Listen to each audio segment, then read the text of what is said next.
What you just saw is footage of protesters from slightly earlier this week at the Tennessee State House demanding action on gun reform.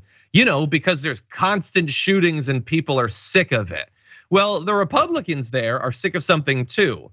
Not the gun violence, but the protests that you just saw. And they are ready to go to unprecedented lengths to strike back against representatives doing some actual representing for once. So what they've done is they are taking steps to expel 3 Democratic members from the House, the Tennessee State House that the GOP dominates. They filed these against Representatives Gloria Johnson, Justin Jones, and Justin Pearson after they participated in these chants from the House floor with their supporters. The resolution that the Republicans filed declared that the 3 had participated in disorderly behavior and, quote, did knowingly and intentionally bring disorder and dishonor to the House of Representatives. Well, perish the thought. By Monday, Sexton confirmed that the 3 lawmakers had already been stripped of their committee assignments and said more punishments could be on the way. A few hours later, a House Republican caucus chairman referred to one, Jones, as the, quote, former representative. Now, expelling lawmakers is a thing that has happened before.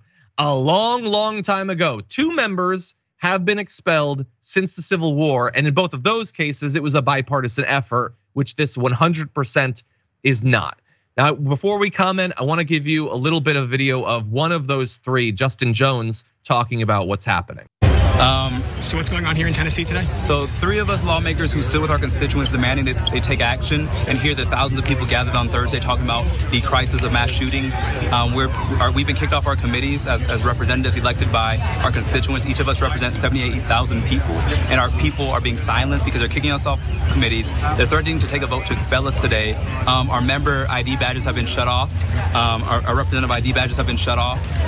And this is not what democracy looks like. You know, we are elected to serve our constituents, and I'm the youngest Democratic lawmaker here, the most diverse district, and by shutting me down, they're shutting down the voice of my constituents.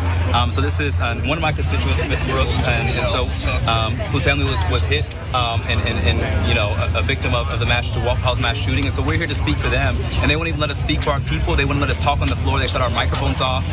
They shut our voting machines off. We couldn't even talk about the issue, and so when we went to the well to force the issue, they called us insurrectionists and are now trying to expel us from the legislature.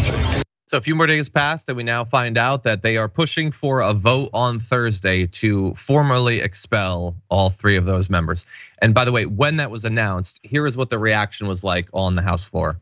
Fascist, fascist, fascist, fascist, fascist, fascist. I think a case could be made. Dan, what do you think? I think, you know, I'm still a little bit hot from the last segment. Republicans are the biggest whiny, elected Republicans especially, the biggest whiniest babies in the country. Y'all, I know this because anytime you send a Republican over to England, they get mollywopped. But it's like, have y'all seen how Parliament work? Like how most parliaments work? It's so like fake. I hate the fake order and the fake like respect that you get in Congress. It's like, oh, the gentlewoman from the great state of whatever shall sit down. No, we're paying those politicians quite a pretty penny. If you look at taxpayer money, you look at like the average salary a representative gets compared to like anyone else, even on the state level. I want them to fight. I want them to argue. If they were being hired to push spreadsheets and make presentations all day, I'd want them to, you know, advocate for their jobs, right? But no, they have this, because people disagree with me, as a Republican, I'm going to silence the people who disagree with me.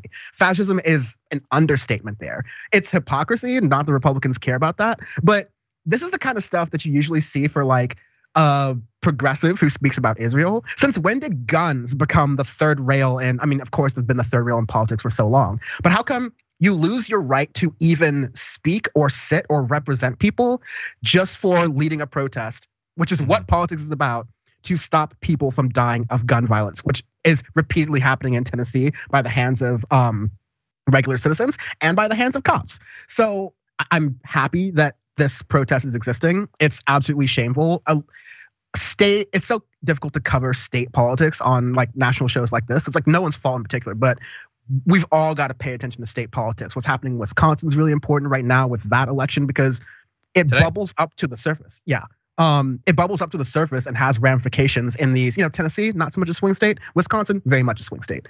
So we should definitely be paying attention to this stuff. I believe in this case, it's all adults who've been most directly impacted by this. But I saw this morning, and this is a fun stat in a country where half of the politicians never shut up about how they're trying to save the children. Gun deaths among US kids and teens are at record levels. They've gone up 50% in just the last couple years. I mean, they were always high. I think a case could be made that a society that tolerates over 1,000 kids being gunned down every single year is probably fundamentally a sick society. But then if you take that status quo and you go to record highs from there, I don't know, maybe there's something wrong. Maybe there's something going on that we should do something about. Well, simultaneously, they do not have political representation. And when, Congress people and when legislators try and stand up for them, as we saw in Tennessee, they are expelled. So the height of minority rule of an anti-democratic measure, and my opinion on this is like, okay, so if you want to do everything else, Republicans, other than any kind of gun reform, then let 16-year-olds vote. Hey, they're dying at a disproportionate rate. They're like, right? They're or the increase in the number of deaths among teens is huge. So let them vote. Let 16-year-olds decide whether they want gun control or not. Oh no, you don't want to do that? A little too democratic? Yeah, no. Republicans love when young people don't vote. So remember, especially young folks who get politicized by this, they get angry about it. They're like, honestly, what do we do? We're throwing up our hands, we're pissed. Why vote? Nothing changes. That's exactly what Republicans want from, and Democrats, and anyone who's ever, sort of washed their hands of these issues. They want you to get frustrated and to not vote. I'm not saying voting will change or is the end all be all, but it's certainly what they're waiting for you to do is give up on the political system altogether.